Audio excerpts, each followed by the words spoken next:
Creo que ya pueden visualizar la separata número 5. Repito que es la separata que se viene trabajando tanto en el ciclo ordinario como en el ciclo especial, ¿no? El título general es La filosofía en Latinoamérica y, y el Perú. Vamos a trasladarnos hasta la lectura complementaria.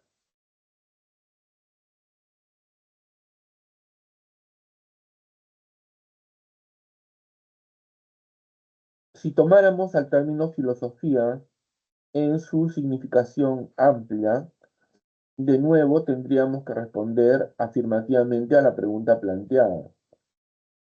Es innegable, en efecto, que los escritos de Sarmiento, Bello o Martí, para poner tres grandes ejemplos, contienen una concepción filosófica, pero tal concepción ha surgido de preocupaciones políticas o literarias, a cuyo servicio permanece a lo largo de toda la obra. La filosofía no tiene, en ninguno de ellos, jurisdicción propia. Ninguno se plantea problemas filosóficos movido por intereses filosóficos. No se trata de reprocharles nada, por cierto. Agradecimiento y admiración es lo que nos inspiran sus obras. Tampoco se trata de comprender las razones históricas, las circunstancias culturales o políticas que impedían el surgimiento de una filosofía en sentido riguroso. Lo que se desea es señalar un hecho que parece innegable. La filosofía ha estado al servicio de preocupaciones no filosóficas. Vamos a volver a leer. Si tomáramos al término filosofía en su significación amplia, de nuevo tendríamos que responder afirmativamente a la pregunta planteada. Es innegable, en efecto, que los escritos de Sarmiento, Bello o Martín, para poner tres grandes ejemplos, contienen una concepción filosófica, pero tal concepción ha surgido de preocupaciones políticas o literarias, a cuyo servicio permanece a lo largo de toda la obra. La filosofía no tiene en ninguno de ellos jurisdicción propia. Ninguno se plantea problemas filosóficos movido por intereses filosóficos. No se trata de reprocharles nada, por cierto. Agradecimiento y admiración es lo que nos inspiran sus obras. Tampoco se trata de comprender las razones históricas, las circunstancias culturales o políticas que impedían el surgimiento de una filosofía en sentido riguroso. Lo que se desea es señalar un hecho que parece innegable. La filosofía ha estado al servicio de preocupaciones no filosóficas.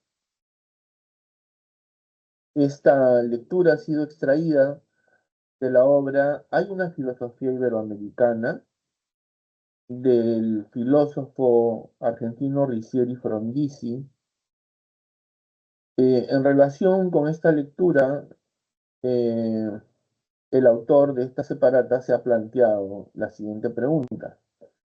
En relación con la lectura, es posible afirmar que aunque el pensador argentino Ricieri Frondizi no responde directamente a la pregunta por la existencia de una filosofía iberoamericana, da a entender que la respuesta está en la alternativa C, casa. La filosofía se ha manifestado alimentando cuestiones de otra índole. Repito, la filosofía se ha manifestado alimentando cuestiones de otra índole. Veamos la solución. Es claro que para Frondizi, si bien en Latinoamérica no se ha producido pensamiento filosófico al modo europeo, técnico y elaborado, Sin embargo, el espíritu filosófico sí ha estado presente y ha alimentado disputas políticas, por ejemplo. Repito, es claro que para Frondizi, si bien en Latinoamérica no se ha producido pensamiento filosófico al modo europeo, técnico y elaborado, sin embargo, el espíritu filosófico sí ha estado presente y ha alimentado disputas políticas, por ejemplo, ¿no?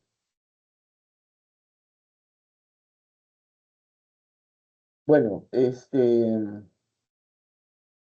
la pregunta de si ha habido o no una filosofía latinoamericana en sentido genuino, en sentido auténtico, ha sido planteada por diversos filósofos latinoamericanos, ¿no? Por ejemplo, en su momento, el filósofo peruano Augusto Salazar Bondy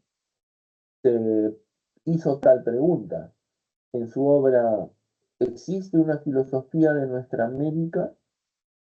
¿Existe una filosofía de nuestra América? Donde se preguntaba si es que hemos tenido una filosofía genuina, auténtica, ¿no? Es conocida su posición al respecto. Para Salazar Bondy, en, en América, bueno, obviando pues Estados Unidos, Canadá, eh, no ha habido una filosofía genuina, no ha habido una filosofía genuina, no se ha desarrollado una filosofía original al modo europeo, ¿no? ¿Por qué? Porque somos países dependientes y subdesarrollados. La postura de Salazar considera que mientras estos países mantengan los rasgos aludidos, mencionados, no se desarrollará un pensamiento filosófico genuino, original, ¿no? Esa postura fue objeto de una respuesta brindada por otro gran filósofo latinoamericano. Me estoy refiriendo al filósofo mexicano Leopoldo Sea, quien en su obra La filosofía latinoamericana como filosofía sin más, respondió al filósofo Augusto Salazar Bondy. Para Sea, la filosofía no es algo exótico, no es algo alejado de nosotros, sino que se trata de eh, un pensamiento que debe reflexionar sobre las propias circunstancias. En este sentido, SEA considera que eh, sí ha habido una filosofía genuina en Latinoamérica, por lo menos desde la época de la independencia, ¿no? Bueno, entonces, para terminar de desarrollar esta pregunta, eh, diré que esta pregunta de si hay una filosofía iberoamericana ya había sido planteada por otros filósofos. Riccieri Frondizi, el autor de la lectura que ha servido como base para la interesante pregunta que nos hemos planteado, también hizo lo mismo, ¿no? Él tiene su propia postura. Para Frondizi, en Iberoamérica no se ha desarrollado una filosofía al modo europeo, o sea, no tiene ese carácter, eh, diremos, eh, técnico, ¿no es cierto? Eh, Sin embargo, sí se puede hablar de una filosofía, ¿no? En sentido amplio, ¿no? Aunque claro está que esta filosofía en sentido amplio se ha alimentado, ¿no? Eh, de factores políticos, literarios o de otra índole, ¿no? Eh,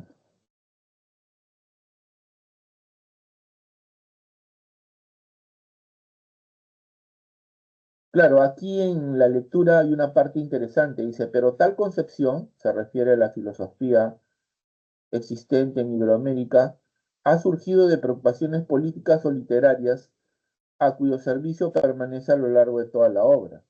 La filosofía no tiene en ninguno de ellos jurisdicción propia. Ninguno se plantea problemas filosóficos movido por intereses filosóficos, ¿no? Claro, interesante la postura de Riccieli Frondizi, ¿no? Bueno, quiero darle la bienvenida a Viviana Barrios. ¿Qué tal, Viviana? Bienvenida a la sesión de consultas académicas. Mi nombre es Wilber Claro, Almonte. profesor. ¿Qué tal? ¿Cómo te encuentras? ¿En qué te puedo ayudar? Envié una pregunta, ¿me podría ayudar, por favor? Claro que sí. A ver, voy a dejar de compartir.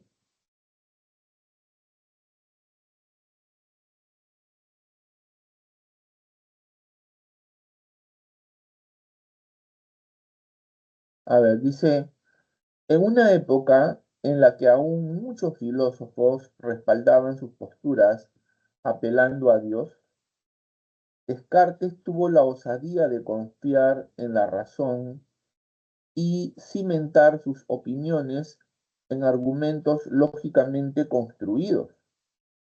En este sentido, Descartes consideraba que una verdad era tal no porque lo decía Platón, Aristóteles o Santo Tomás de Aquino, sino por los argumentos racionales en los que se basaba. De lo anterior podemos deducir que uno de los propósitos fundamentales de la filosofía cartesiana fue, a ver, voy a volver a leer, ¿ya? En una época en la que aún muchos filósofos respaldaban sus posturas, apelando a Dios, Descartes tuvo la osadía de confiar en la razón y cimentar sus opiniones en argumentos lógicamente construidos. En este sentido, Descartes consideraba que una verdad era tal no porque lo decía Platón, Aristóteles o Santo Tomás de Aquino, sino por los argumentos racionales en los que se basaba. De lo anterior podemos deducir que uno de los propósitos fundamentales de la filosofía cartesiana fue a. Abogar por el escepticismo como criterio de certeza en el conocimiento. B. Superar el criterio de autoridad dominante en la filosofía medieval. C. Buscar la verdad a partir de la autoridad de las filosofías tradicionales. D. Defender la experiencia como fuente indiscutible del conocimiento. Bueno, está claro que la respuesta se encuentra en la alternativa B de Barco, superar el criterio de autoridad dominante en la filosofía medieval. Claro, lo que pasa es que durante el medioevo, en materia cultural, eh, bueno, también en otros aspectos, ¿no? Prevaleció el criterio de autoridad. En materia filosófica, la autoridad era Aristóteles. En este sentido, eh, los filósofos de esa época sentían una admiración tal por Aristóteles, su respeto hacia el pensamiento del estagirita, o sea, de Aristóteles, era tal que no se atrevían a contradecirlo, ¿no? No se atrevían a contradecirlo. Precisamente eh, ese respeto, esa reverencia hacia Aristóteles se expresa en una frase que probablemente había surgido en esa época, pero que ha llegado hasta nosotros, ¿no? Que es bastante conocida. Magister Dixit es una expresión latina que quiere decir el maestro lo dijo. Entonces, si el maestro lo dijo, en este caso Aristóteles, entonces pues ya no podemos hacer nada, ¿no? Si él lo dijo, es cierto, ¿no? Entonces, la verdad se basaba en la autoridad de Aristóteles en materia filosófica, ¿no? Y lo mismo ocurría en otros campos como el religioso, en el que la autoridad procedía de la Biblia, ya que, como sabemos, la Biblia se cree fue escrito bajo la inspiración de Dios o por la inspiración de Dios. Entonces, contradecir la Biblia era como contradecir al mismo Dios, lo cual constituía pues eh, una, ¿cómo se puede decir? Eh, era, eh, caramba, se me dio la palabra de la boca. Eh,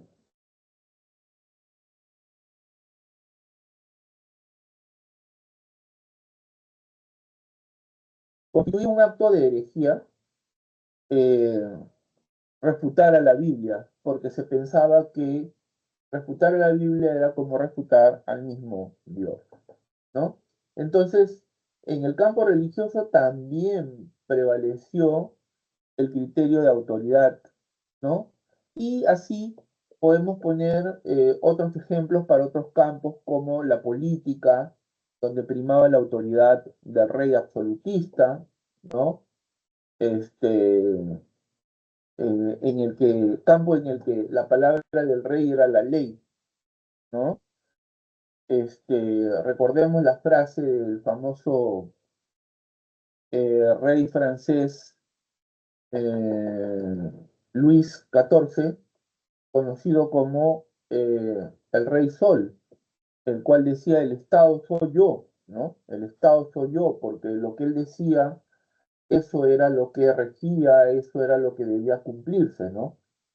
Las leyes las hacía el rey, ¿no? Las cambiaba, bueno, este, tenía un poder absoluto, ¿no? De ahí el nombre de ese sistema, ¿no? Monárquico absolutista, ¿no? ¿No es cierto? Y lo mismo pasa en la economía, donde se creía que la autoridad era eh, el comercio, ¿no? Recordemos que en ese tiempo el sistema económico imperante era el denominado mercantilista, ¿no? Bueno, entonces la respuesta es la B, superar el criterio de autoridad dominante en la filosofía medieval. Descartes, que es el padre de la filosofía moderna, el iniciador de una época nueva en materia filosófica, eh, eh, tuvo la osadía, como dice en el enunciado, de confiar en su razón y basar sus argumentos en la lógica, ¿no?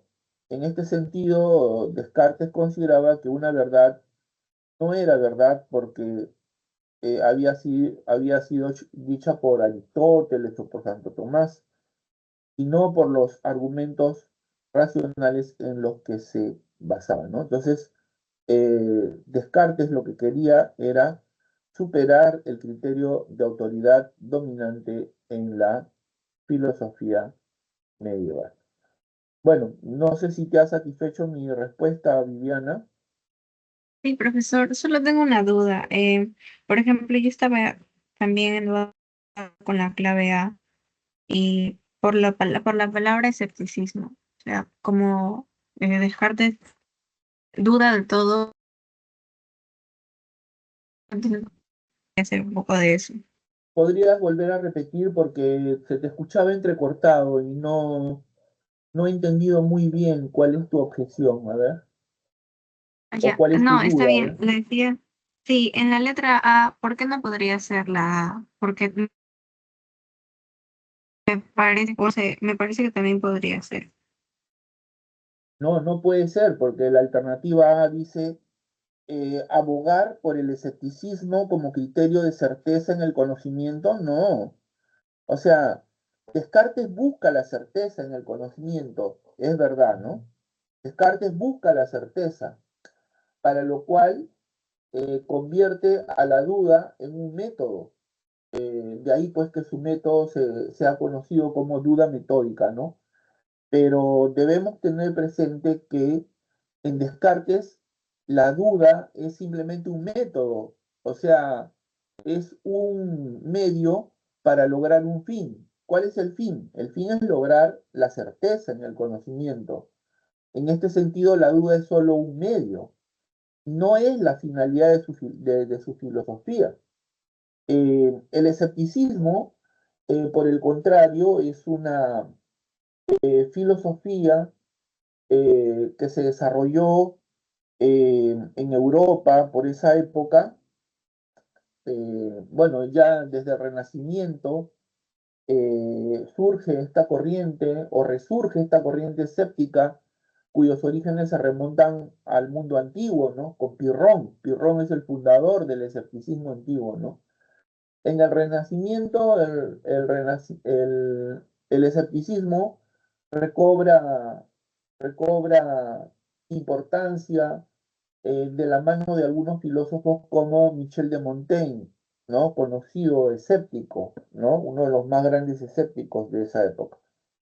Pero claro, o sea, los escépticos eh, tienen como fin la duda, ¿no? Su finalidad es la duda, dudar de todo, ¿no? ¿Entiendes? Consideran que debemos dudar de todo porque no podemos confiar en los sentidos, no podemos confiar en la razón, bueno, etcétera, ¿no? Pero en ellos la duda es el fin. En Descartes no es así. En Descartes la duda es simplemente un medio, o sea, un método para llegar a un fin. ¿Cuál es el fin? Lograr la certeza en el conocimiento. ¿Entendió, Viviana? Sí, profesor, ahora sí me quedó claro ya. Muchas gracias. Gracias a ti. No sé si tienes otra pregunta. ¿Primera vez que ingresas o ya habías ingresado antes a esta sesión? Ah, aquí en filosofía, primera vez. Ah, bueno, te doy la bienvenida. Mi nombre es Wilber Almonte. Yo estoy a cargo del servicio de consultas académicas de filosofía en el horario de las tardes. Estoy los martes de 3 a 5 y los jueves de 5 a 7. Este jueves, por el feriado, no vamos a tener consultas académicas. La recuperación se va a realizar el día sábado 3 de mayo. Así que si tienes alguna consulta, estás invitada. Ok, profe, gracias. Y ahora, si tienes alguna otra pregunta, aprovecha, ¿no? Digo aprovecha no porque yo sea una eminencia, ¿no? Sino porque, bueno, en algo puedo ayudarte. Y si en algo puedo ayudarte, pues yo me voy a sentir muy contento de que sea así. Ya, profe. ¿Tienes otras preguntas o quieres que te explique algún aspecto de la separata? Em, de la separada puede ser, por favor. Ya. ¿Qué aspecto? ¿Alguna pregunta o algún aspecto tratado en la separata? Lo de, lo del final, el debate de si hay filosofía propia en Latinoamérica, eso. Ah, ya. Estás viendo lo que estoy compartiendo, ¿no? Sí, Ya te refieres al segundo problema. sí, Ya, mira,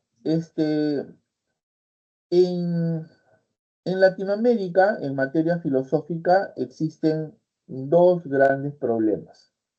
El primer problema se expresa con la pregunta: ¿cuándo comienza la filosofía en Latinoamérica y en el Perú? ¿No?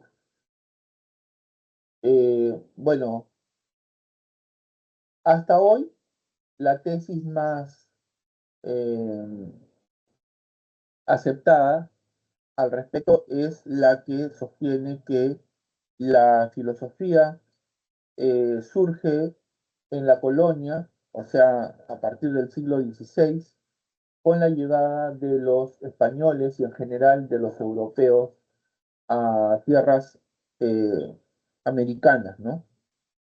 Esa es la tesis más aceptada hasta ahora, ¿no? Claro que hay otros que consideran que antes de la llegada de los españoles se puede hablar de una filosofía, incluso esa respuesta tiene matices, ¿no? Hay quienes dicen que se puede hablar de una filosofía, otros dicen de una filosofía en sentido amplio, o sea, como una concepción del mundo.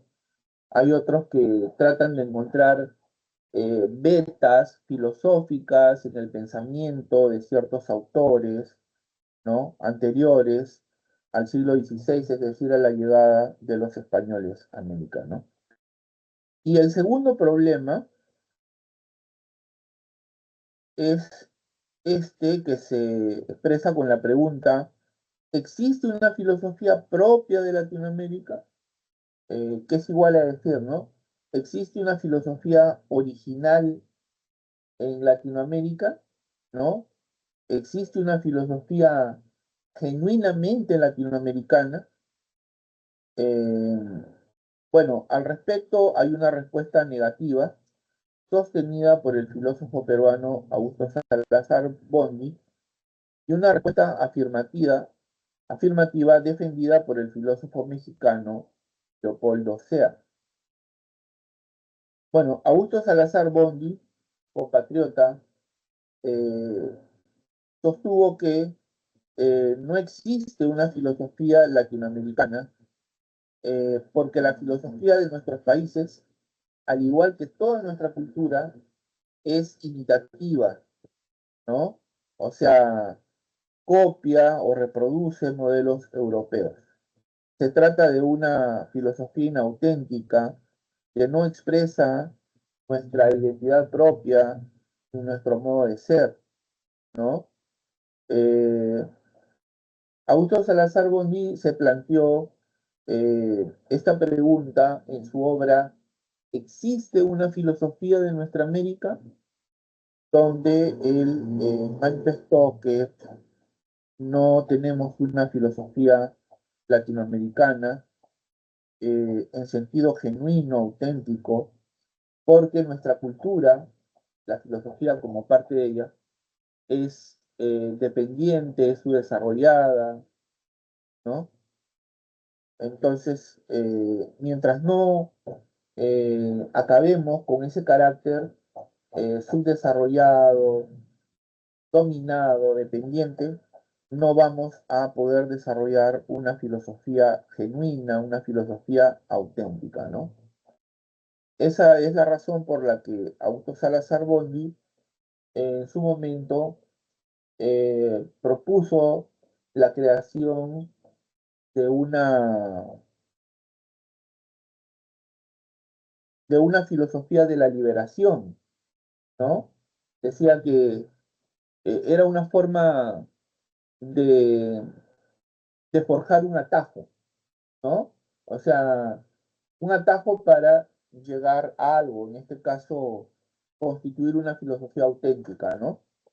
Eh, el primer paso consistía en reconocer que somos un país dependiente, un país alienado, un país subdesarrollado.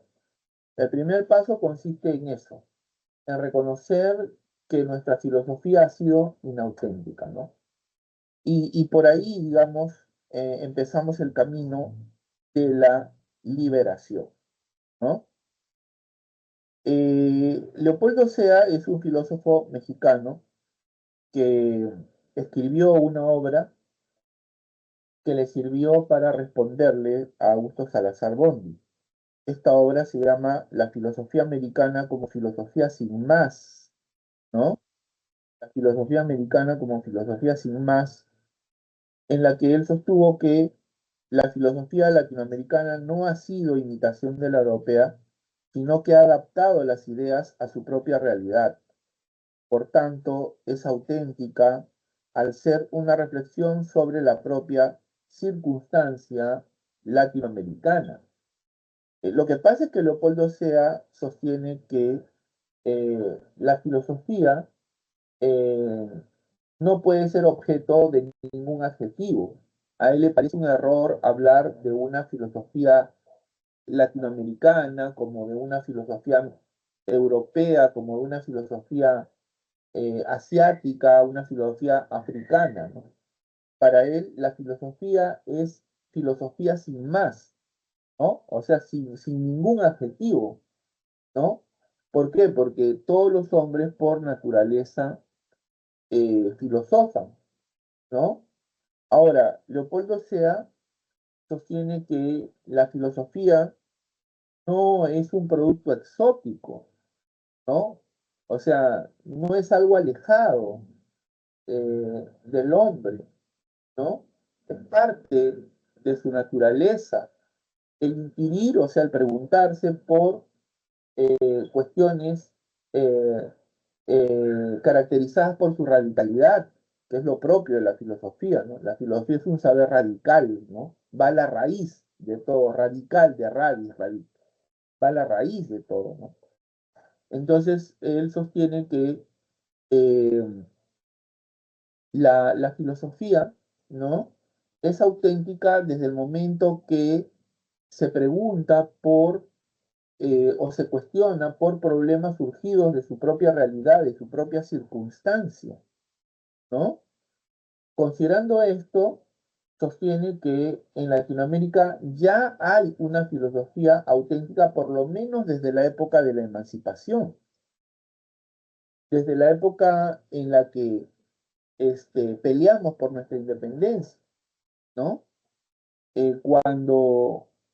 Cuando los filósofos de esa época hablaban sobre la necesidad de emanciparnos, ya estaban echando mano de un pensamiento filosófico auténtico, ya estaban generando una filosofía auténtica, porque repito, la filosofía este, debe dar una respuesta a los problemas surgidos de nuestra propia realidad.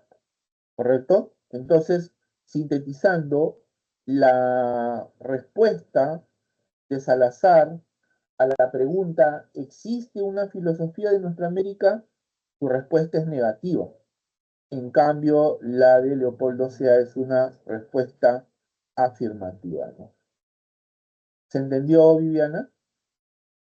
Sí, profesor, en el caso de Salazar, o sea, afirma que no hay una filosofía propia, pero que sí podríamos alcanzarla, ¿verdad? Claro que sí, O sea, claro primero que sí. tendríamos, ajá, que dejar de Tenemos, ser dependientes. exacto. Tenemos que acabar con la dependencia y el subdesarrollo, ¿no? Tenemos que acabar con eso. Tenemos que dejar de ser dependientes de, de la cultura proveniente de los países dominantes, ¿no? No sé si tú Profesor, sabes, entonces, Viviana, me esperas 20 segundos, por favor, no seas malita, lo que pasa es que están tocando mi puerta y no hay nadie. Dame solo 20 segunditos que voy a abrir y... ¿Me esperas un ratito, por favor? ya. Ya, un ratito.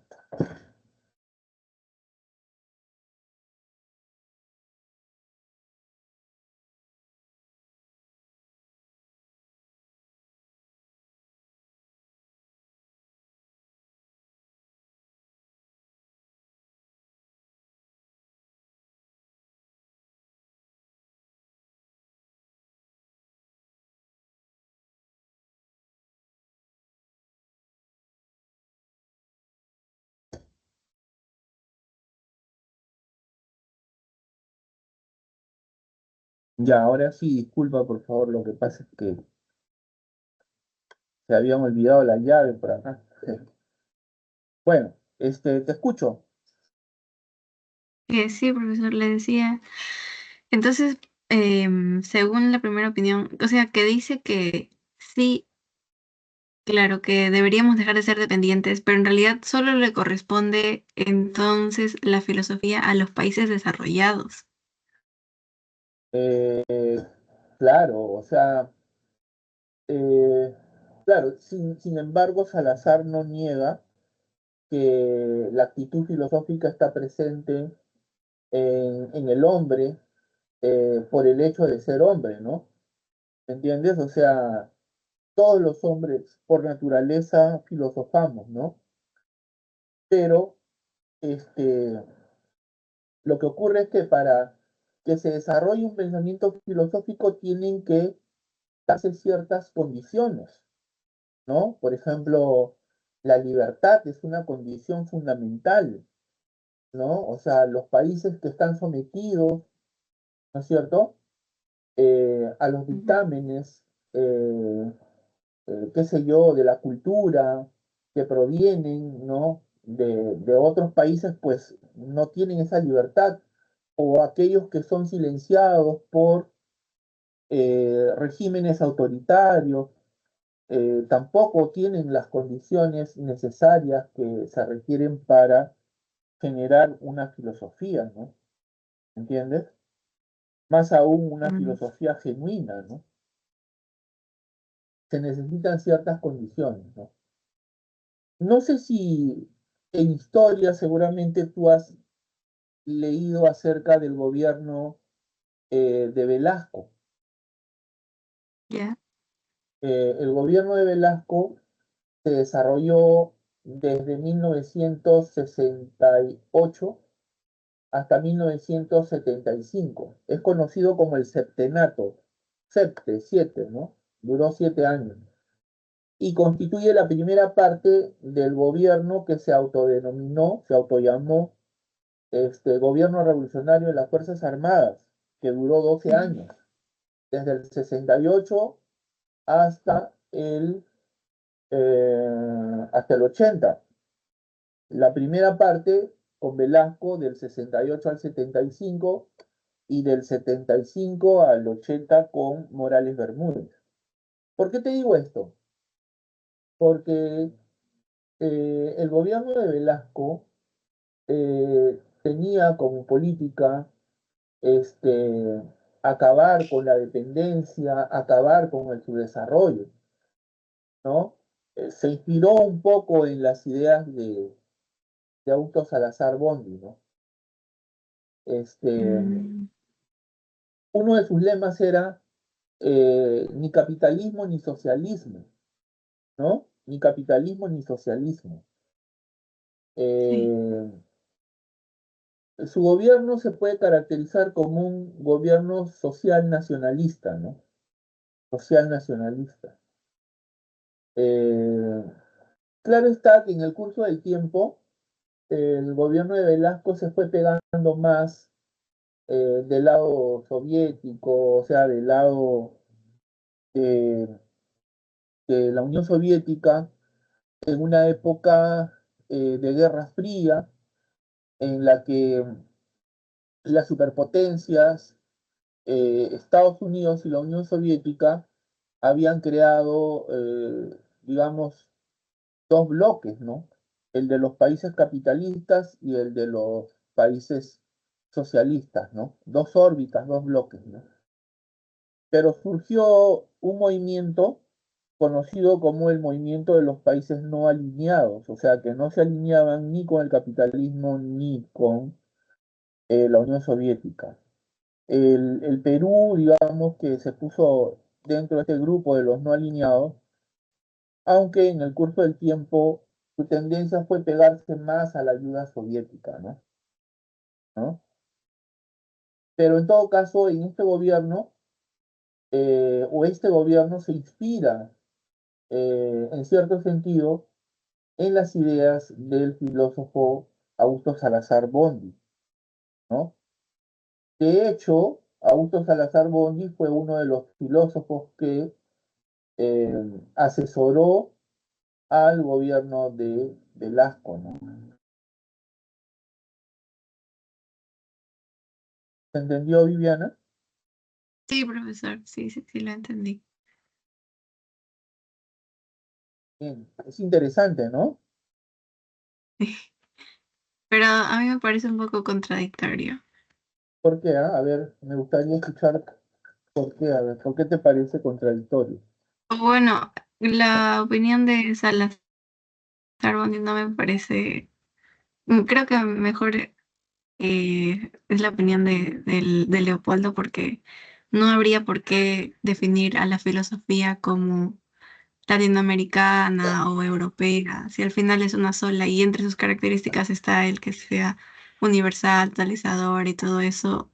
O sea, no le encuentro mucho sentido a que busquen definirla o separarla entre latinoamericana y europea cuando al final se supone que es todo uno solo. Y entonces siento que tal vez la primera opinión va más para los países que, como dice, están desarrollados, ¿no? Y en sí eso sería un factor, pero no creo que sea eso determinante. De todas maneras, todo sigue siendo filosofía. Pero yo soy de la opinión de que ambos filósofos tienen razón en parte. Cuando digo ambos filósofos, quiero decir Salazar y Leopoldo Sea, ¿no? Considero, como Augusto Salazar Bondi, que la filosofía para, para desarrollarse, eh, para ser genuina, necesita de ciertas condiciones. Y una de esas condiciones es la libertad, ¿no? Entonces, digamos, un pueblo dominado, dependiente, eh, no ofrece las condiciones más adecuadas para el cultivo de una filosofía genuina, auténtica, ¿no? Sino que sus productos, eh, los productos en estos países sojuzgados, dependientes, eh, van a tener esa marca, esa impronta, ¿no? O sea, van a ser productos inauténticos, ¿no? Eh, debido a esta dependencia, a esta dominación, ¿no? Pero por otro lado, también creo que Leopoldo Sea tiene razón en el sentido de que eh, una filosofía genuina no puede tener la mirada puesta en cualquier parte y menos en tu propia realidad. O sea, la filosofía tiene que dirigir sus ojos a su propia realidad. Para ser auténtica tiene que analizar sus propios problemas. Eh, no hay que olvidar que la filosofía es un faro que guía, que orienta, ¿no? Este, que ofrece alternativas distintas de solución, ¿no? Entonces, este, creo que Leopoldo Sea tiene razón en ese sentido, ¿no? La filosofía, para ser original, necesita pensar su propia realidad, ¿no? Me parece que eso es fundamental.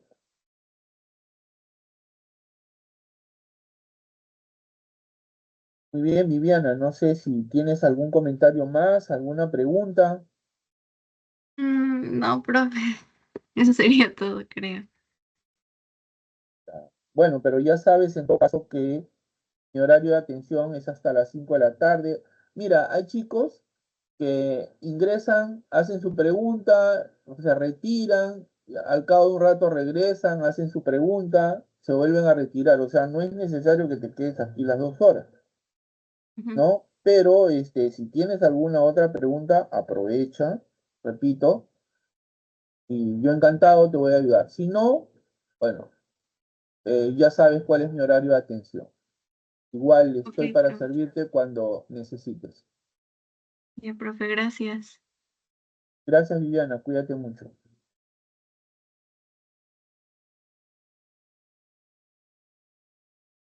Bueno, vamos a proseguir con la resolución de los ejercicios de la semana número 5, para lo cual voy a compartir la separata de dicha semana. Vamos con los ejercicios de clase. Número 1. En la polémica entre las Casas y Sepúlveda, se inicia esa extraña filosofía que en el siglo XX se preguntará sobre si posee o no una filosofía. Afirma sea la filosofía americana como filosofía sin más.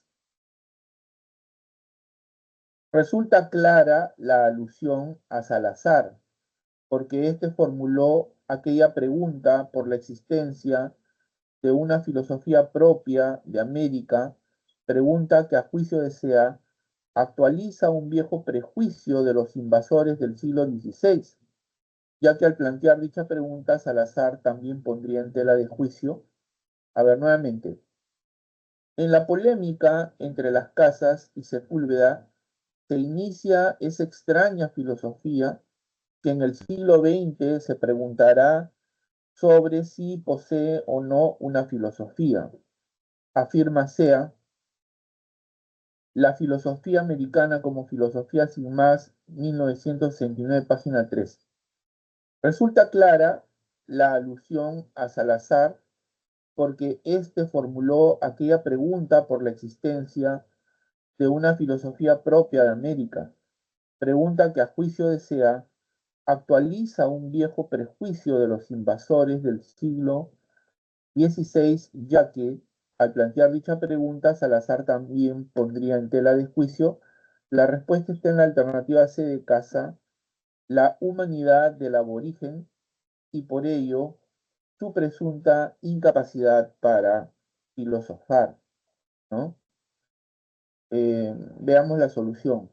Como arguye Sea, al formular su clásica pregunta, Salazar incurre en el mismo prejuicio ideológico de los invasores, pues vuelve a poner en tela de juicio la naturaleza humana del americano y, en consecuencia, su presunta incapacidad para filosofar. Bueno, ya hemos hablado al respecto.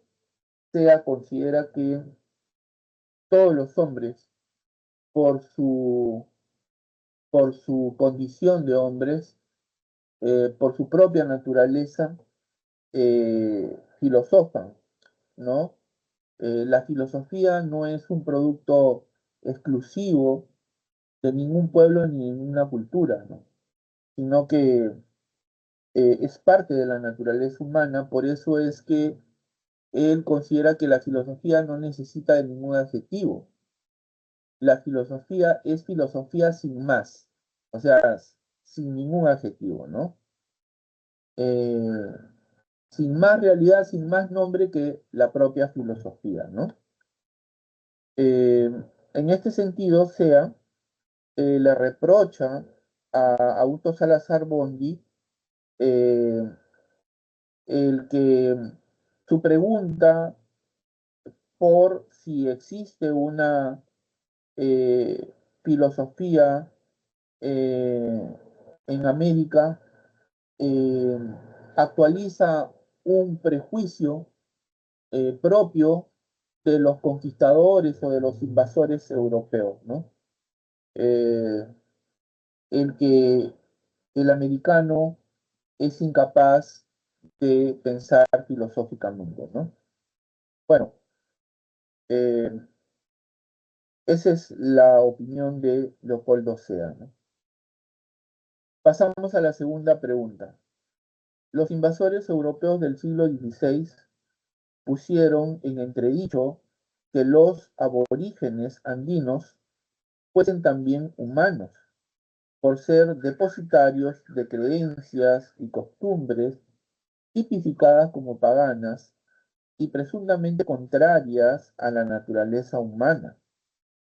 Los europeos se concebían a sí mismos como los únicos humanos, el género humano por excelencia, condición que, según ellos, no correspondía a los indígenas americanos. Como señala el investigador francés Paul Rivet, Los orígenes del hombre americano, Desde el primer encuentro con los indígenas, comenzaron a entretejer diversidad de explicaciones acerca de su origen y procedencia. Resulta fácil comprender, en consecuencia, cómo para el europeo de entonces, el indígena americano, la respuesta está en la alternativa A, carecía de una disposición natural para la filosofía. Voy a volver a leer. Los invasores del siglo XVI, los invasores europeos del siglo XVI, pusieron en entredicho que los aborígenes andinos fuesen también humanos por ser depositarios de creencias y costumbres tipificadas como paganas y presuntamente contrarias a la naturaleza humana. Los europeos se concebían a sí mismos como los únicos humanos, el género humano por excelencia, condición que, según ellos, no correspondía a los indígenas americanos. Como señala el investigador francés Paul Rivet, los orígenes del hombre americano, desde el primer encuentro con los indígenas comenzaron a entretejer diversidad de explicaciones acerca de su origen y procedencia.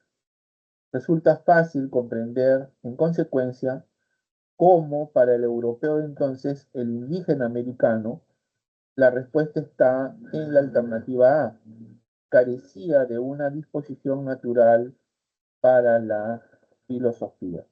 Veamos la solución. En el universo mental del invasor europeo del siglo XVI, simplemente no cabía en lo más mínimo la idea de la posible humanidad del aborigen, quien, al no ser un humano, tampoco era capaz de nada humano, como por ejemplo producir filosofía, teniendo, como dice Gadamer, una disposición natural para ella, ¿no? Claro, entonces, para los europeos del siglo XVI, eh, el, el americano carecía de una disposición natural para la filosofía, puesto que no era hombre, ¿no? No lo consideraban un ser humano. Ellos se consideran los únicos seres humanos, ¿no? Pasamos a la pregunta número 3. Convencido como estaba de que la reconstrucción de la vida nacional tras la infeliz guerra del Pacífico del siglo XIX implicaba, como una medida importante, la formación de una élite dirigencial capaz de liderar el cambio sociopolítico en nuestra nación e impulsar el desarrollo del espíritu entre nosotros, Alejandro de Ustua lideró en semejante contexto desde la Universidad San Marcos un movimiento de reforma de la filosofía y su aprendizaje y enseñanza en el Perú de su tiempo, asumiendo dicho desafío en el marco de una reforma de la educación nacional. Este acontecimiento histórico nos permite apreciar, sin duda, cómo en la sociedad los filósofos, voy a volver a leer, convencido como estaba de que la reconstrucción de la vida nacional tras la infeliz Guerra del Pacífico del siglo XIX implicaba, como una medida importante, la formación de una élite dirigencial capaz de liderar el cambio sociopolítico en nuestra nación e impulsar el desarrollo del espíritu entre nosotros. Alejandro Deustua lideró en semejante contexto desde la Universidad San Marcos un movimiento de reforma de la filosofía y su aprendizaje y enseñanza en el Perú de su tiempo, asumiendo dicho desafío en el marco de una reforma de la educación nacional. Este acontecimiento histórico nos permite apreciar, sin duda, cómo en la sociedad los filósofos, la respuesta está en la alternativa de dado, pueden reflexionar comprometidos con los asuntos públicos Veamos la solución. El hecho puesto de relieve en la pregunta muestra cómo un filósofo puede también involucrarse en la vida social, asumiendo como parte de su proyecto filosófico una reflexión sobre los asuntos públicos. Claro, esto me recuerda a la famosa tesis o a la postura del gran filósofo francés Jean-Paul Sartre, o Sartre, como lo llaman algunos, ¿no? Jean-Paul Sartre acerca de su tesis sobre el filósofo comprometido, ¿no? O sea, Jean-Paul Sartre es partidario de un compromiso filosófico, eh, pero claro, ese compromiso, ¿no? No equivale o no implica que el filósofo pues agarre este, un arma, ¿no? Y lidere una revuelta, un movimiento revolucionario, no. Tampoco implica pues que el filósofo sea, eh, digamos, este, un manifestante, ¿no? Que participa en mítines.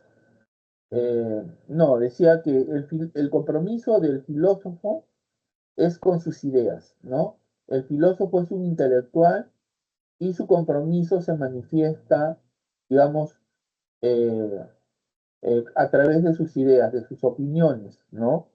En los diarios, en sus libros, ¿no? Estas ideas presentes en los diarios, en los libros, digamos, expresan el compromiso del filósofo con la cultura, ¿no? De su país, ¿no? Y con la cultura universal, claro está, ¿no? Bueno, en este sentido, Alejandro Deusua, gran filósofo nacional, él tiene el mérito de haber traído la filosofía de Henri Bergson a nuestro país, la introdujo a las aulas de San Marcos eh, a inicios del siglo XX, ¿no? Eh, la influencia de este filósofo francés, Henri Bergson, fue tal que generó toda una contracorriente, ¿no? Que se manifestó en contra de lo dicho por el positivismo, ¿no? El espiritualismo, que es esta contracorriente que surge alimentada por las ideas de Bergson, ¿no? Por el vitalismo de Bergson, este, está en contra de la deificación de la ciencia, ¿no? Considera que la ciencia se ha convertido para algunos en una nueva divinidad, ¿no? Algunos han convertido a la ciencia en la panacea, pensando que la ciencia puede dar solución a todos los problemas humanos. No es así, ¿no? Porque se olvidan que el espíritu o los aspectos espirituales son lo esencial, ¿no? Muy bien. Bueno, vamos a hacer un pequeño paréntesis, ¿ya? Eh, Invito a los estudiantes a eh, ingresar a esta sesión de consultas académicas. Mi horario de atención el día de hoy es a las 5 de la tarde, así que todavía tienen tiempo, ¿no? Anímense. Si ya han ingresado a esta sesión y conocen su mecánica de trabajo o de desarrollo, inviten a otros estudiantes para que ingresen también, ¿no? Entonces vamos a hacer un paréntesis breve y ya regresamos. No se vayan.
Buenas tardes, ya estamos de vuelta. Vamos a continuar con la resolución de los ejercicios de esta semana, ¿ya? Voy a compartir nuevamente la separata.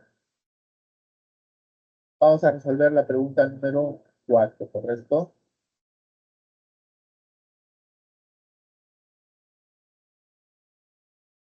En su ensayo de 1968, Augusto Salazar Bongi escribió lo siguiente: el problema de nuestra filosofía es la inautenticidad.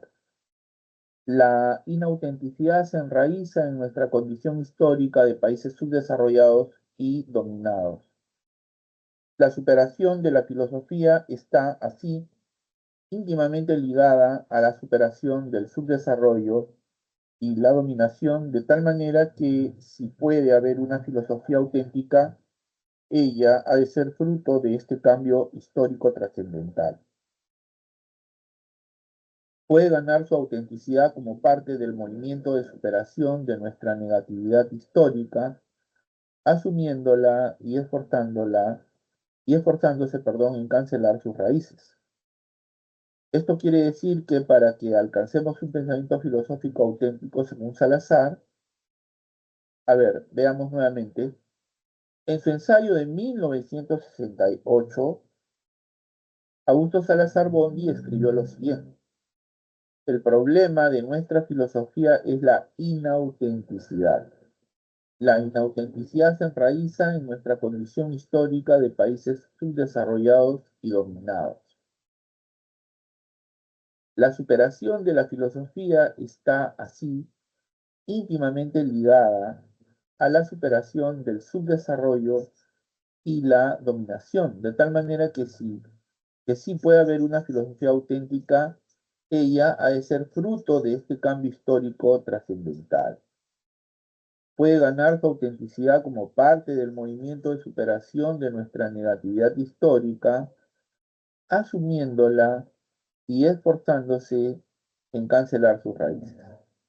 Esto quiere decir que para que alcancemos un pensamiento filosófico auténtico, según Salazar, cuando la respuesta está en la alternativa B de Barco, este debe ser producción nuestra y sobre nuestra situación histórica.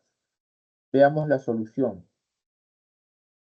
Como piensa Salazar, la autenticidad de nuestra filosofía implica que ésta debe ser creación espiritual nuestra, esto es, reflexión y aporte teórico producto de nuestra indagación filosófica propia, y asumiendo como tema eje una reflexión sobre cómo acometer la tarea de problematizar, cuestionar y liquidar la dominación y el atraso que nos caracteriza y sustenta lo defectivo de nuestra cultura y sociedad. Repito, como piensa Salazar, la autenticidad de nuestra filosofía implica que ésta debe ser creación espiritual nuestra, esto es, reflexión y aporte teórico producto de nuestra indagación filosófica propia, y asumiendo como tema eje una reflexión sobre cómo acometer la tarea de problematizar, cuestionar y liquidar la dominación y el atraso que nos caracteriza y sustenta lo defectivo de nuestra cultura y sociedad, ¿no? Entonces, para Augusto Salazar Bongi, eh, una filosofía auténtica eh, eh, requiere que eh, esta, o sea, la filosofía, debe ser producida por nosotros, teniendo en cuenta nuestra situación histórica, ¿no? Para acabar con la dominación y el desarrollo del cual somos objeto. Pasamos a la pregunta número 5. Al hablar acerca de lo que los europeos invasores del siglo XVI pensaban sobre la naturaleza de los indios, el historiador peruano Nelson Manrique nos explica que los consideraban idólatras porque ignoraban al verdadero Dios.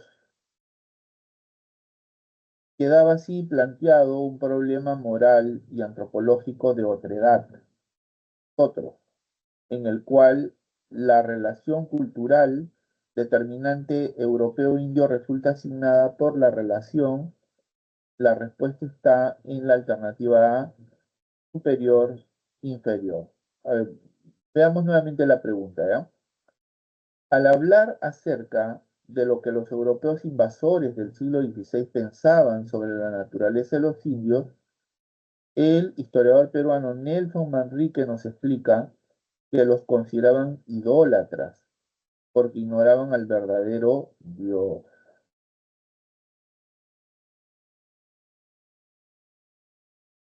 Quedaba así planteado un problema moral y antropológico de otredad, en el cual la relación cultural determinante europeo-indio resulta asignada por la relación superior-inferior.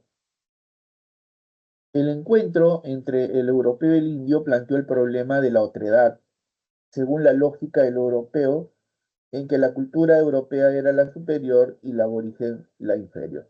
Claro, los europeos, por considerarse superiores, pensaban pues que tenían derecho a dominarnos, ¿no? A tutelarnos, ¿no? A decidir por nosotros en qué creer, pues consideraban que su religión era la religión verdadera, ¿no? Porque consideraban que nosotros éramos incapaces de pensar, ¿no? Teníamos que ser protegidos, teníamos que ser tutelados como si fuéramos niños, ¿no? En suma, el americano era visto como un ser inferior, ¿no? Incapaz de pensar, eh, digamos, incapaz de pensar, incapaz de,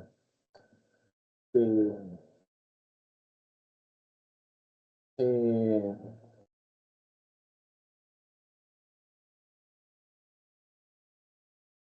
incapaz de encontrar por sí mismo una salida a sus problemas, ¿no? Por eso es que ellos eh, es como si asumieran la tutela de nosotros, ¿no? Repito, por considerarse superiores, se consideraban pues con más derechos que nosotros, ¿no? Su supuesta superioridad les daba el supuesto derecho de dominarnos. Pasamos a la pregunta número 6. Reflexionando sobre el problema de la autenticidad del pensamiento filosófico de nuestra América, el filósofo argentino Arturo Andrés Roig escribió en 1981 que se trata de pensar no solo en la autenticidad del conocimiento, sino sobre todo en la del sujeto filosofante. El filósofo, en particular, en su realidad humana e histórica,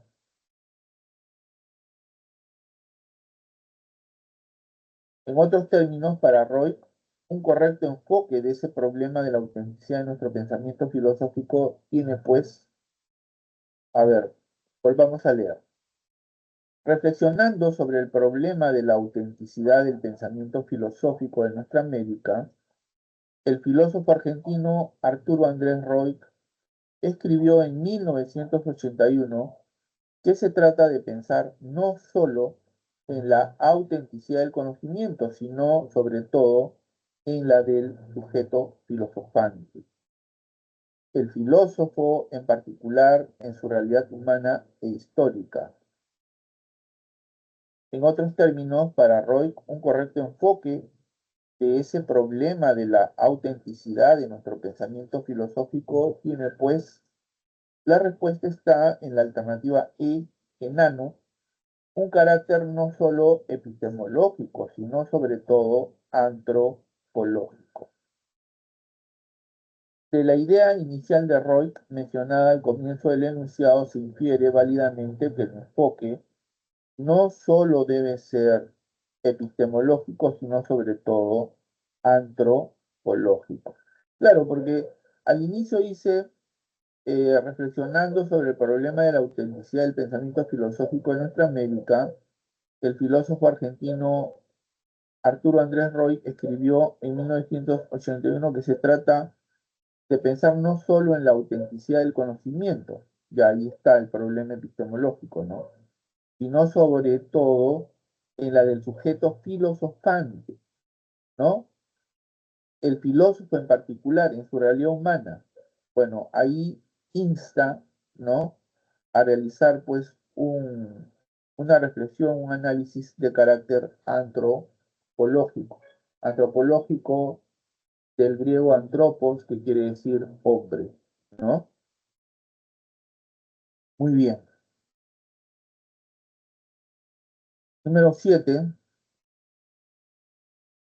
En su discurso de Angostura, Bolívar manifestó lo siguiente: nuestras manos ya están libres y todavía nuestros corazones padecen de las dolencias de la servidumbre. Con esto, Bolívar prefijó un antecedente del problema de nuestra emancipación mental, propio del periodo romántico latinoamericano para los pueblos sometidos por España. Al fragmentarse en nacientes naciones, lo que antes había sido unificado por el sistema colonial español, la emancipación política del siglo XIX, empero, dejó sin resolver el problema de la libertad de los ciudadanos, quienes estaban acostumbrados a ser explotados y sujetados y sin poder delimitar el modelo político con que organizar a las nuevas nacionalidades. Es decir, este problema para Bolívar, aún después de producida la emancipación americana, a ver, nuevamente leamos, en su discurso de Angostura, Bolívar manifestó lo siguiente: nuestras manos ya están libres y todavía nuestros corazones padecen de las dolencias de la servidumbre. Con esto, Bolívar prefijó un antecedente del problema de nuestra emancipación mental propio del periodo romántico latinoamericano para los pueblos sometidos por España. Al fragmentarse en nacientes naciones, lo que antes había sido unificado por el sistema colonial español, la emancipación política del siglo XIX, empero, dejó sin resolver el problema de la libertad de los ciudadanos, quienes estaban acostumbrados a ser explotados y sujetados, y sin poder delimitar el modelo político con que organizar a las nuevas nacionalidades. Es decir, este problema para Bolívar, aún después de producida la emancipación americana, la respuesta está en la alternativa B, se traducía en que no sabíamos qué régimen político nos convenía asumir. Repito, se traducía en que no sabíamos qué régimen político nos convenía asumir. Veamos la solución. Este problema se reflejó en la lucha entre conservadores y liberales e implicaba que no había consenso sobre cuál estructura política, monarquía o república, convenía instaurar para las nacionalidades recién emancipadas, con lo cual seguíamos atados a estructuras mentales europeas, de repetir modelos políticos organizacionales de origen europeo. Claro, este problema que se señala en la solución caracteriza al periodo romántico del desarrollo de la filosofía latinoamericana, ¿no? El periodo romántico se caracteriza pues por esta lucha entre pensadores conservadores y liberales. Aquí los problemas metafísicos quedan de lado y adquieren relieve, notoriedad, los problemas políticos, ¿no? Por ejemplo, ¿cuál es el tipo de gobierno más conveniente para las nacientes naciones eh, americanas, ¿no? Eh, en ese tiempo habían dos opciones: o la monarquía o la república, ¿no? O sea, eh, seguir perteneciendo, o sea, seguir siendo una colonia o optar pues por eh, convertirnos en una república, ¿no? Eh, adoptar un régimen monárquico. Recordemos que en su momento el generalísimo don José de San Martín, uno de los libertadores de nuestro país, viajó a Francia con la finalidad de conseguir un reino para que gobierne en el Perú, pues él tenía planes monárquicos para nuestro país, ¿no? Sin embargo, la labor de propaganda y difusión de las ideas liberales o republicanas venció, digamos, ¿no? Se impuso. Uno de los más ardorosos defensores de estas ideas fue eh, José Faustino Sánchez Carrión, conocido como el Solitario de Sayán, ¿no? Quien desde su abeja republicana, que fue un órgano informativo, un órgano de difusión de las ideas liberales, propagó el ideal republicano, ¿no? Muy bien. Bueno, ahora sí terminamos. Vamos a la pregunta 8. ¿Qué similitudes y qué semejanzas se puede establecer entre la filosofía de la liberación según Salazar y la teología de la liberación según Gustavo Gutiérrez? Como sabemos, para Salazar, por ejemplo, la filosofía cuestiona la dominación que genera alienación e inautenticidad en la sociedad y la cultura, mientras que, para Gutiérrez, la teología ensaya una reflexión sobre cómo se relacionan la salvación y la opresión social. Así, ambos enfoques postulan una liberación del hombre de ataduras sociopolíticas. No obstante, una diferencia entre ambos enfoques puede ser metodológica, porque mientras que, a ver, vamos a volver a leer.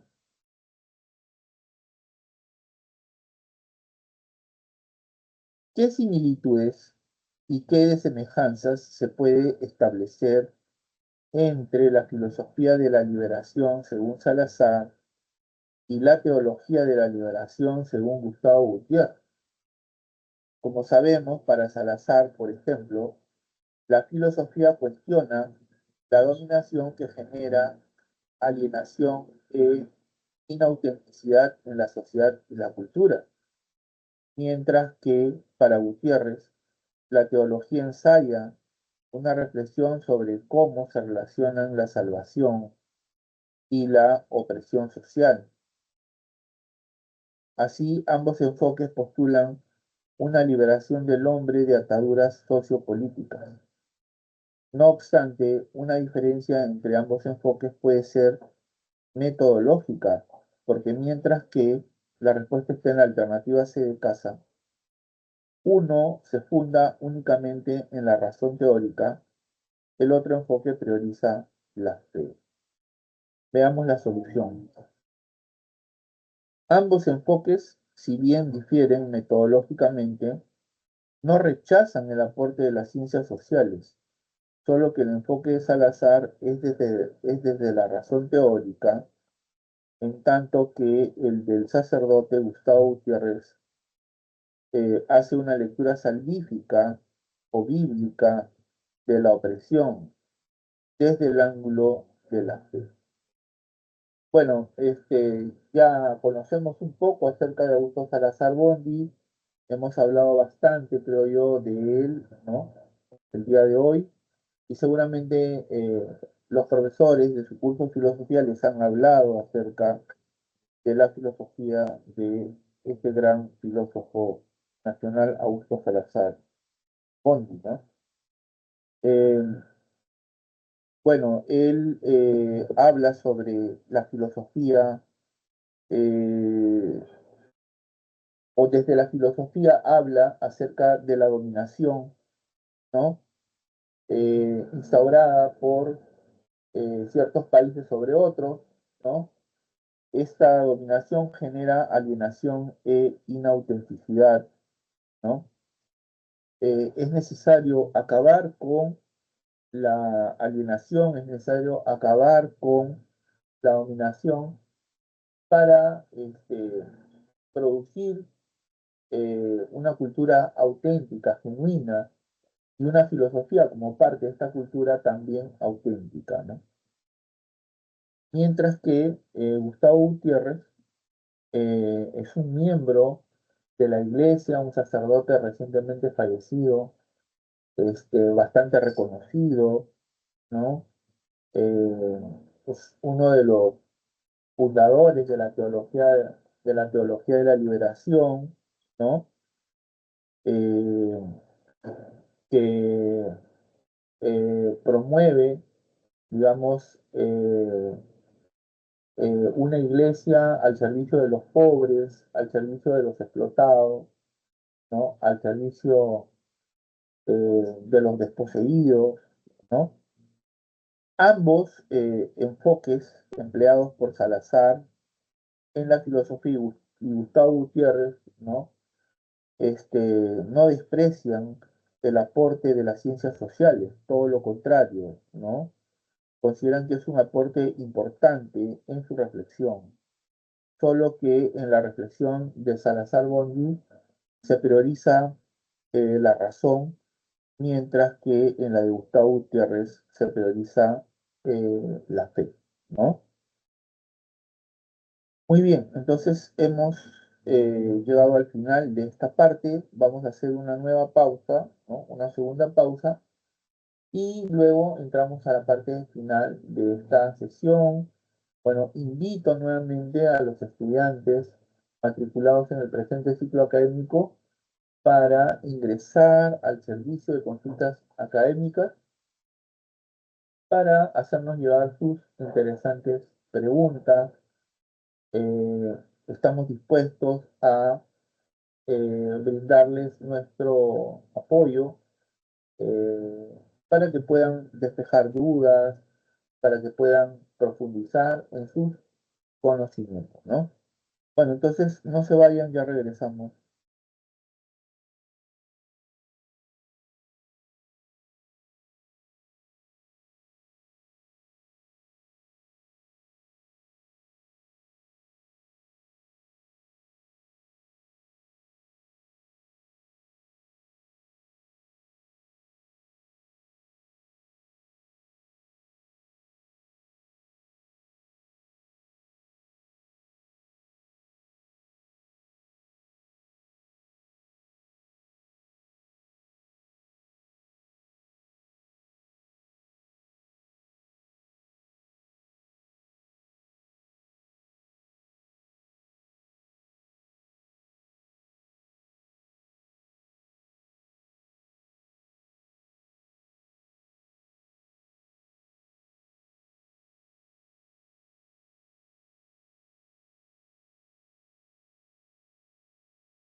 Bienvenidos a la última parte de esta sesión de consultas académicas. Mi nombre es Wilber Almonte, soy profesor de filosofía y estoy a cargo del servicio de consultas académicas de filosofía en el horario de las tardes.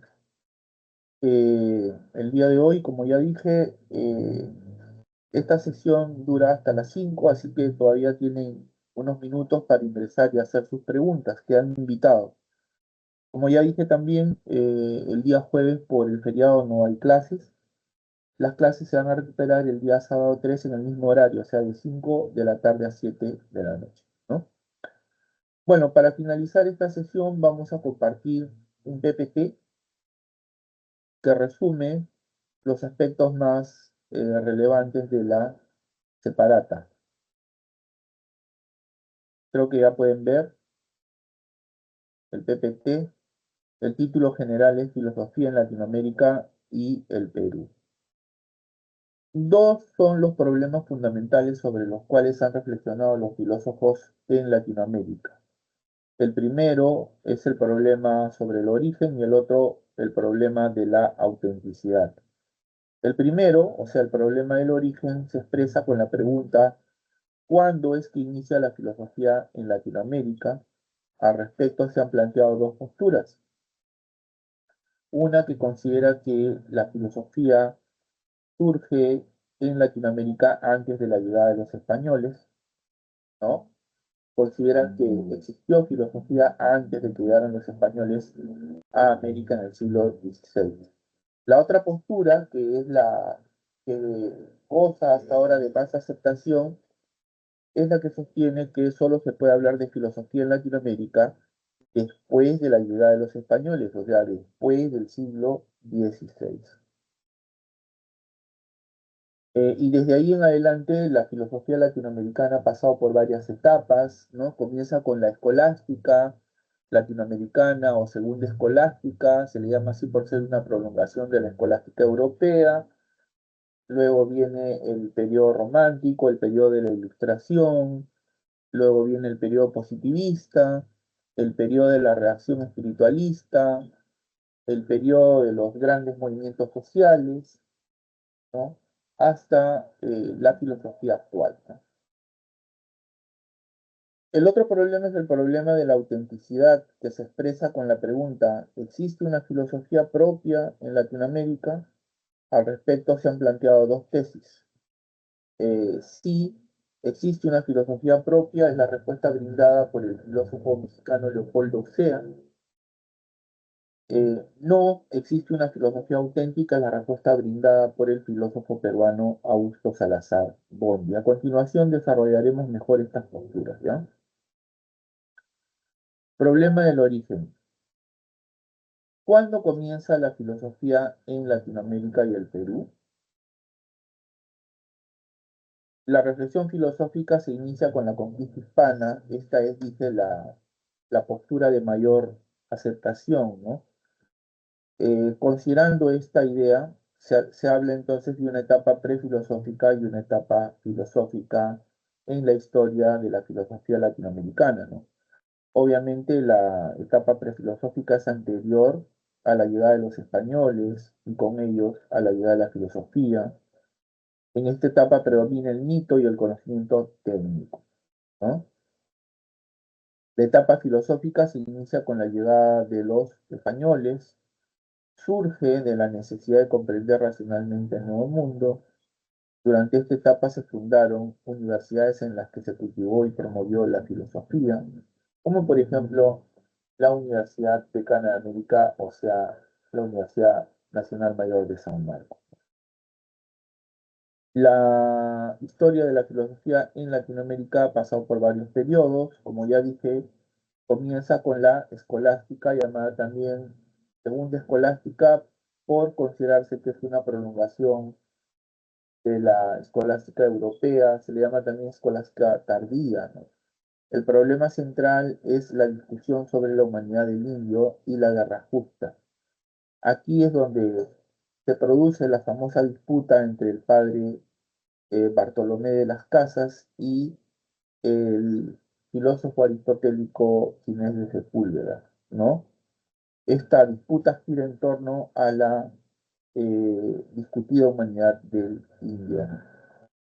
Luego viene la Ilustración, eh, en que se reflexiona sobre la independencia política de América. Luego tenemos el periodo romántico, que se extiende desde 1830 hasta 1880, es decir, cuando ya la mayoría de los países latinoamericanos se habían independizado de España, o de Portugal, como es el caso de Brasil, ¿no? Aquí el problema central es la preocupación por el destino de América. Hay una disputa entre conservadores y liberales para determinar cuál es la forma de gobierno más apropiada, la que más nos conviene, ¿no? Se ofrecen dos modelos, el modelo monárquico y el modelo republicano, ¿no? En la mayoría de los países latinoamericanos se impuso la alternativa republicana. Luego viene el periodo positivista, a partir de 1880 aproximadamente hasta el siglo XX, ¿no? Aquí se busca la emancipación mental del ser humano frente a la teología, porque como sabemos el positivismo, que es una filosofía surgida en Europa, eh, considera que la ciencia, ¿no? Es la forma superior de conocimiento, es la única que trae el progreso de los pueblos, ¿no? Eh, entonces, por eso es que se busca la emancipación mental del ser humano frente a la teología. Se promueve la ciencia y tiene confianza en el progreso, ¿no? Bueno, ahí tienen algunos representantes de la filosofía latinoamericana, Bartolomé de las Casas, Jiménez de Sepúlveda, quienes, como se dijo, sostuvieron un interesante debate acerca de la humanidad del indio. Juan Pablo Vizcardo Guzmán escribió la famosa carta a los españoles americanos, donde insta a la emancipación.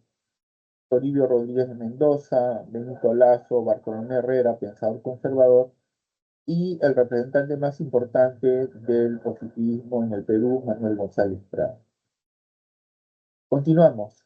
Otro periodo es el espiritualismo, que comienza a inicios del siglo XX, surge como una reacción contra el positivismo y su endiosamiento de la ciencia, este, revalora el espíritu y la libertad como expresiones fundamentales, ¿no? El espiritualismo eh, expresa la influencia del filósofo Henri Bergson, que es un filósofo francés, considerado el padre de la filosofía vitalista, ¿no? Eh, bueno, Alejandro Deusto es un filósofo peruano, el más representativo de esta corriente espiritualista, quien trajo a Bergson o introdujo el estudio, el conocimiento de la filosofía de Bergson en la Universidad de San Marcos, ¿no? Luego viene la filosofía social, ¿no? Que se presenta en la segunda década del siglo XX, caracterizada por el surgimiento de grandes movimientos sociales, grandes partidos políticos. Los primeros partidos políticos de masa surgen en esta época, por ejemplo, surge el Partido Comunista Peruano, el Partido Socialista Peruano, luego llamado Partido Comunista del Perú, el APRA, ¿no? Se postulan la filosofía de la liberación y la teología de la liberación, ¿no? Cuyo artífice es el recientemente fallecido sacerdote Gustavo Gutiérrez. Y luego viene la filosofía actual, eh, que muestra un interés de la filosofía por diversos campos como la ciencia, la política y la educación, además de por distintas corrientes filosóficas, ¿no? Aquí tenemos la imagen de algunos de los pensadores más representativos de este periodo, ¿no? O de estos periodos. Alejandro Deusto es una de las figuras centrales del periodo conocido como espiritualismo, Mariátegui, representante del periodo de la filosofía social, fundador de- del Partido Socialista Peruano, que unos años después será llamado Partido Comunista del Perú. Es uno de los grandes estudiosos de la realidad peruana. eh, Publicó extraordinarios libros, escribió extraordinarios libros como, por ejemplo, Los 7 ensayos de interpretación de la realidad peruana, entre otras, ¿no? Luego tenemos la figura de Francisco Miro Quesada Cantuarias, uno de los filósofos más connotados de la escena nacional. Este, su importancia trasciende el ámbito nacional, conocido también en otras realidades. Fue presidente en 2 oportunidades de la FIS, o sea, de la Federación Internacional de Sociedades de Filosofía del Mundo. Un filósofo bastante creativo, muy original, muy prolífico. Y en el extremo tenemos al sacerdote jesuita Gustavo Gutiérrez, el creador de la teología de la liberación. Luego tenemos el segundo problema, que es el problema de la autenticidad, que se expresa con la pregunta: ¿existe una filosofía propia en Latinoamérica? Ya hemos visto a lo largo de esta sesión cuál es la postura que asume tanto Salazar como Leopoldo Sea. Salazar Botti, filósofo peruano, da una respuesta negativa, puesto que para él la filosofía latinoamericana es imitativa, inauténtica y alienada, y lo seguirá siendo mientras no cancele estas características de dominación y su desarrollo eh, que ostentan, ¿no? Para que logremos producir auténtica filosofía tenemos que acabar con el carácter de país alienado, dominado, ¿no? Leopoldo Sea tiene una respuesta afirmativa. Él le respondió a Salazar Bondi en una de sus obras, afirmando que la filosofía latinoamericana es auténtica, no una imitación, y es que para él la filosofía es genuina, eh, no cuando da una respuesta a problemas alejados de nuestra realidad, sino por el contrario, ¿no? Una filosofía es auténtica cuando analiza su circunstancia, su realidad, y brinda una respuesta respecto de la misma, ¿no? En este sentido, él cree que la filosofía latinoamericana ya es auténtica por lo menos desde la época de la emancipación, desde la época en la que los prohombres de la independencia lucharon para legarnos la libertad tan soñada, tan añorada, ¿no? Bueno, aquí les dejo las claves de la parte de la evaluación. En la pregunta de lectura la respuesta es la C, y en los ejercicios propuestos 1C de casa, 2A de avión, 3D de dado, 4B de barco, 5A de avión, 6E de nano, 7B de barco y 8C de casa. Bueno, eso es todo. Muchísimas gracias. Ya estamos llegando al fin de esta sesión. Eh, Solamente quiero recordarles que el día jueves no vamos a tener consultas académicas porque es 1 de mayo y se celebra el Día del Trabajo, ¿no? Los trabajadores tienen derecho a un merecido descanso. Las clases del día jueves las vamos a recuperar el día sábado 3 de mayo en el mismo horario, o sea, de 5 a 7. Los invito para participar. Correcto, están invitados cordialmente a la sesión de consultas académicas del día sábado 3 de mayo. Los espero. Espero que puedan darse un tiempo para ingresar, ¿ya? Y hacerme llegar tus preguntas. Yo con gusto voy a atenderlas.